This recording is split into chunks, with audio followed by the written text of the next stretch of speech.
बड़ा नेक शख्स था, इबादत गुजार था और उसके बच्चे भी थे, फैमिली वाला शख्स था। एक बार वो रात को नमाज के लिए बेदार हुआ तो देखा बच्चे रो रहे हैं। मालूम करने पर पता चला कि बच्चे भूख की वजह से रो रहे हैं, खाना नहीं खाया है, बड़े भूखे हैं। और बीवी बच्चों को करीब बुलाया और कहा कि घबराओ नहीं, खाना नहीं है, मुझे पता है, हम गरीब हैं, हमारे पास आज रात रोटी नहीं है। आओ ऐसा करते हैं कि सब मिलकर दुरूद पाक पढ़ना शुरू कर देते हैं।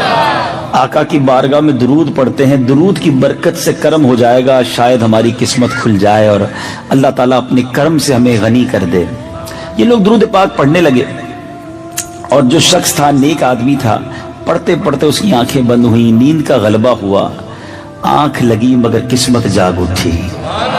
नबियों के सुल्तान रहमत आलमियान सल्लल्लाहु तआला अलैहि वसल्लम की जियारत हुई और आका अलैहिस्सलाम ने फरमाया कि कल सुबह सवेरे फला मजूसी के घर जाना। मजूसी कहते हैं जो आग की पूजा करने वाले हों, गैर मुस्लिम होते हैं और आग की पूजा करते हैं। आका फरमा रहे ख्वाब में कि फला मजूसी के घर जाना, उसे मेरा सलाम कहना और कहना कि तेरी दुआ कबूल हो गई है, और उससे कहना कि नबी पाक अलैहिस्सलाम का फरमान है कि जो कुछ अल्लाह ने तुझे अता फरमाया है उसमें से मेरी मदद कर।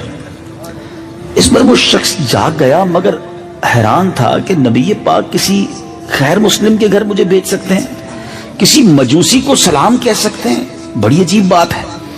लेकिन नबी पाक ही थे ख्वाब में, क्योंकि एक बड़ी खूबसूरत बात आपको बताऊं कि जिसने ख्वाब में प्यारे आका को देखा उसने हक देखा, क्योंकि शैतान नबी पाक की सूरत में नहीं आ सकता है, ठीक है। लेकिन कंफ्यूज था, फिर सो गया, हेजिटेशन थी, तजब्जुब था, डबल माइंडेड था। अब सोया, फिर ख्वाब में नबी पाक तशरीफ लाए, फरमाया जाओ मजूसी के पास, मेरा सलाम दो, उसको कहो तुम्हारी मदद करे और ये भी कहना तुम्हारी दुआ कबूल हो गई है। अब जब उठा तो कंफर्म हो गया कि आका ने भेजा उधर ही है। एड्रेस मालूम किया कि भाई ये मजूसी रहता किधर है। मालूम करते करते करते वो शख्स उस मजूसी के घर चला गया। उसके सामने बहुत सारे नौकर चाकर थे, बहुत बड़ा महल था, वन ऑफ द बिगेस्ट, बहुत बड़ा बिजनेसमैन था उस जमाने का वो। तो उसने लोगों से कहा अगर आप सारे हट जाएं, मुझे अकेले में इनसे बात करनी है। सब लोग पीछे हो गए। ये जाता है मजूसी के पास और उससे कहता है कि मैं आपके लिए एक पैगाम लाया हूं और बड़ा स्पेशल पैगाम है। क्या बताइए क्या पैगाम है? कहा हम मुसलमानों के नबी अलैहिस्सलाम ने आपको सलाम कहा है। तो वो कहता है आपके नबी को मालूम नहीं, मैं तो मजूसी हूं, मैं तो उन पर ईमान ही नहीं लाता, मैं तो मुसलमान ही नहीं हूं, मुझे सलाम कैसे कहा है? कहा मगर नबी पाक ने मुझे कहा है कि तुम्हें सलाम दे दूं। तो कहा अच्छा कुछ और भी उन्होंने फरमाया? कहा हाँ, ये भी फरमाया है कि तुम्हारी जो दुआ है ना वो कबूल हो गई है, और तुम्हें ये भी कहा है कि मैं गरीब आदमी हूं, तुम्हें जो अल्लाह ने दिया उसमें से मेरी मदद भी करो। अब वो मजूसी ने कहा है कि तुम्हें पता है वो दुआ कौन सी है? उस गरीब शख्स से, उस नेक आदमी से वो मजूसी पूछता है कि तुम जानते हो दुआ क्या थी, कौन सा माजरा है? कहता मुझे कुछ नहीं पता, मैंने ख्वाब में 3 बातें सीखी हैं, सुनी हैं। तुम्हें सलाम देना है, ये बताना है दुआ कबूल हो गई है, तीसरा ये बताना है कि मेरी मदद करो। उस मजूसी ने कहा चलो अंदर आओ, मैं तुम्हें बताता हूँ। हाथ पकड़ा और अपने कमरे में ले गया। जैसे ही कमरे में दाखिल हुए ना, मजूसी ने कहा अपना हाथ लाओ। उसके हाथ पे हाथ रखा और अशहदु अल्ला इलाहा इल्लल्लाह व अशहदु अन्ना मुहम्मदन अब्दुहु व रसूलुहु, कलमा पढ़ा। कहता गवाही देता हूँ अल्लाह के सिवा कोई माबूद नहीं और मोहम्मद सल्लल्लाहु अलैहि वसल्लम अल्लाह के आखिरी नबी रसूल हैं। अब जब ये गवाही दे दी, मुसलमान हो गया। तो अब उसने कहा कि तुम्हें मालूम होना चाहिए कि मैंने ईमान लाया हूं, माजरा क्या है। मगर रुको पहले। उसने अपने सारे दोस्तों को, सारे कारोबारी लोगों को बुलाया और लोगों को कहा देखो भाई मैं मुसलमान हो गया हूं, आज के बाद मुझसे कारोबार वही कर सकता है जो मुसलमान होगा, ठीक है? जिसने कलमा पढ़ना है कलमा पढ़ ले, वरना आज से मेरा तुम्हारा कारोबार खत्म। कई लोगों ने कलमा पढ़ना शुरू कर दिया, कई लोग मुसलमान हो गए। वो इतना बड़ा ताजिर, उसने तौबा कर ली और लोग तौबा करने वाले हो गए, नौकर चाकर ईमान वाले हो गए। अब उसने अपने बेटे को बुलाया, कहा बेटा देखो तेरा मेरा रिश्ता जरूर है मगर अब मैं मुसलमान हो गया हूं, अगर तो तू मुसलमान हो जाता है तो ठीक है, वरना आज से तेरा मेरा ताल्लुक भी खत्म।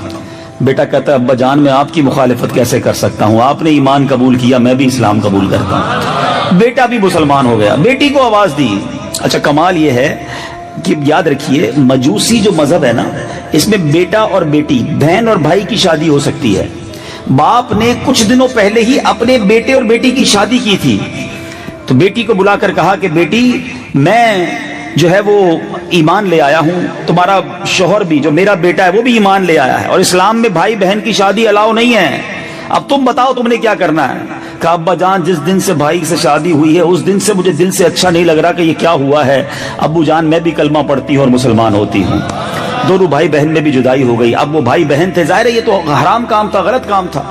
اب وہ بندہ جو پیغام لایا وہ ہکا بکا شوق کے معاملہ کیا ہے، ایک کے بعد ایک مسلمان ہوتا چلا جا رہا ہے، مجھے تو بتاؤ وہ معاملہ کیا ہے، وہ پیغام کیا تھا، وہ دعا کیا تھی، وہ راز کیا تھا۔ اب وہ کہتا ہے بھائی مسئلہ یہ ہے کہ میں نے اپنے بیٹے اور بیٹی کی شادی کچھ دنوں پہلے ہی کی تھی، بہت بڑی دعوت کی تھی، سارے شہر کو بلایا، زبردست کھانا پکایا، سب کو کھانا کھلایا، طرح طرح کے کھانے تھے، پیسہ بہت تھا، سارے لوگ آئے تھے۔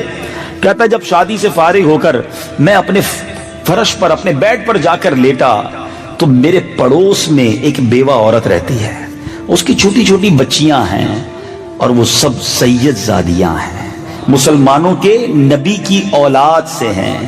مجھے ان کی رونے کی رات کو آواز آئی اور میں سن رہا تھا کہ وہ اپنی ماں سے بچی کہتی ہے کہ امی جان ہمارے پڑوسی نے جو مجوسی ہے اتنی بڑی دعوت کی، ہمیں کھانے کو نہیں بلایا، آج ہم بھوکے سوئے ہوئے ہیں، ہمیں یاد بھی نہیں کیا اور ہم فقر و فاقہ کا شکار ہیں۔ اب یہ شخص کہتا ہے جب میں نے یہ سنا کہ میرے بالکل برابر میں غریب لوگ رہتے ہیں اور وہ ٹھیک ہے میں مسلمان نہیں ہوں مگر ان کا تو نبی کی آل سے تعلق ہے، وہ آقا کی آل سے ہیں، مسلمانوں کے نبی کی اولاد سے ہیں۔ کہتا میں کھانا لیا، کپڑے لیے، راتوں رات میں نے سارا سامان ارینج کیا اور میں اس غریب گھرانے میں پہنچ گیا، جا کر میں نے کھانا بھی پیش کیا، کپڑے بھی پیش کیے، اور جب ان کو دیا تو بچیاں امی سے کہتی ہیں امی جان ہم کیسے کھائیں، یہ تو غیر مسلم کے گھر کا کھانا ہے، یہ لے تو آئے ہیں مگر ہم کیسے کھائیں۔ تو اب ماں کہتی ہے کہ بیٹا اب تم بھوکے بھی ہو، حالت بھی خراب ہے، بھوک سے حال بھی برا ہے، یہ اللہ کی طرف سے رزق آیا ہے۔ تو بیٹیاں کہتی ہیں امی جان ہم کھانا تو اس وقت تک نہیں کھائیں گے جب تک اللہ تعالیٰ اس مجوسی کو اسلام کی دولت نہ دے دے۔ اب اور ہمارے جد امجد ہمارے آقا ان کو جنت میں داخلہ نہ عطا فرما دیں۔ اب ان سید زادیوں نے ہاتھ اٹھایا، وہ مجوسی دیکھ رہا ہے کہ آل رسول غریب بچیاں جو ہیں اللہ کی بارگاہ میں دعا کر رہی ہیں، اے اللہ ہمارے اس پڑوسی کو اسلام کی دولت دے دے، اے رب کریم ہمارے آقا علیہ الصلوۃ والسلام کی اس کو شفاعت نصیب فرما۔ بچیاں دعا کرتی جاتی، ماں آمین کہتی جاتی ہیں۔ اب یہ مجوسی جو ہے واپس آ گیا، کہتا ہے میں تو ابھی آیا ہی ہوں، رات سویا ہوں اور صبح تم نبی پاک کا پیغام لے کر آ گئے ہو اور آقا نے کہا ہے دعا قبول ہو گئی ہے، تو سنو ایمان تو تمہارے سامنے قبول کر لیا ہے، اب امید ہے جنت میں بھی نبی پاک ساتھ ہی لے جائیں گے۔ اب سنو میں تمہارے ساتھ پورا پورا تعاون کروں گا۔ اب یہ دوسرا غریب آیا تھا نا، پہلے تو سید زادیوں کی مدد کی تھی، اب ایک اور پیغام لے کر جو نیک شخص غریب آدمی آیا تھا، کہا تمہارے ساتھ پورا تعاون کروں گا۔ دیکھو میں نے اپنے بیٹے بیٹی کا نکاح کیا تھا، آدھا مال تو انہیں دے دیا تھا، آدھا اپنے پاس رکھ لیا ہے، اب تو پھر دونوں میں جدائی ہو گئی ہے، سنو ہمارے پاس آدھا کافی ہے، میرا آدھا مال تم لے جاؤ، اپنے بچوں کی مدد کرتے چلے جاؤ۔ امیت اسلامی بھائیوں یہ سعادت الدارین نامی کتاب میں بھی واقعہ موجود ہے۔ اب صرف اس ایک واقعے پر میں آج بیان کر لوں تو کافی ہے، اس میں ہی اتنے سارے مدنی پھول ہیں کہ آج اب سوچتے چلے جائیں کہ اس ایک واقعے میں کتنے درس ہیں۔ سب سے پہلی بات، نیک شخص تھا، پرہیزگار تھا، مگر اللہ کی رضا پر راضی رہتا تھا، کھانے کو نہیں تھا مگر زبان پر شکوہ بھی نہیں تھا، یہ نہیں کہتا تھا یا اللہ میں نمازیں بھی پڑھتا ہوں، میں درود بھی پڑھتا ہوں، میں روزے بھی رکھتا ہوں، مگر بچوں کو کھانے کو بھی تو نے کچھ نہیں دیا، شکوہ نہیں تھا، شکایت نہیں تھی، اس حال میں بھی رب کی رضا پر وہ راضی تھا۔ شاعر لکھتے ہیں نا زباں پر شکوے رنج و علم لایا نہیں کرتے، زباں پر شکوے رنج و علم لایا نہیں کرتے، نبی کے نام لیوا غم سے گھبرایا نہیں کرتے۔